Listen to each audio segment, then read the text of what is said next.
राष्ट्रवादी काँग्रेस शरदचंद्र पवार पक्षाच्या वतीनं संबंध तरुण महिला जो मार्कर असेल तो तिथं द्यावा. कारण आहे ज्याच्याकडे कोणाकडे मार्कर असेल त्यांनी तिथं लिहून द्यावा. जणांचा नाशिकमध्ये दुर्दैवी मृत्यू झाला आणि आत्ताच माझ्या पत्रकार मित्र आढावांनी मला निरोप दिला की नाशिक सातपूरमध्ये देखील दिलीप काळे नावाच्या एका इसमाचा मृत्यू झाला. आम्ही सगळे त्यांना श्रद्धांजली अर्पण करतो. त्यांच्या मृत्यूला शांती मिळव अशी प्रार्थना देखील करतो. काय चाललं या नाशिक शहरामध्ये? कुठे नेऊन ठेवलं आहे माझं नाशिक शहर? ज्या पद्धतीनं या नाशिक शहरामध्ये दुर्दैवी मृत्यू होत आहेत, हे रस्ते दिले की आम्हाला मृत्यूचे सापळे दिलेत हेच कळत नाही. माननीय मुख्यमंत्री महोदयांनी हे नाशिक शहर काही काळापूर्वी दत्तक घेतल्यात जाहीर केलं होतं.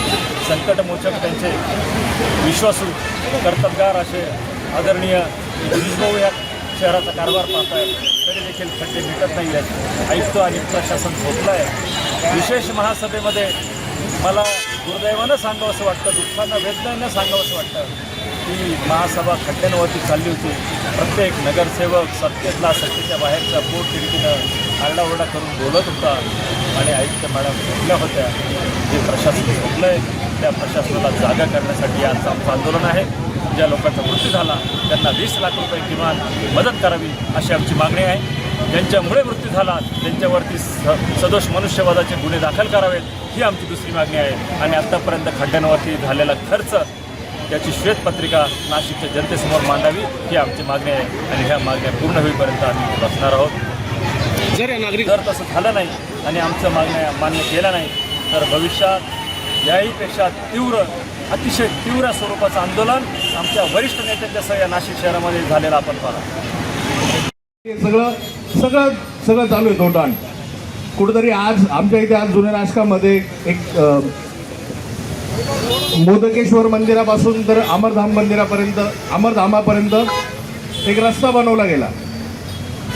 सिमेंट कॉन्क्रीटचा रस्ता होता. सिमेंट कॉन्क्रीटचा रस्ता 10-15 वर्ष 20-25 वर्ष चांगला राहतो.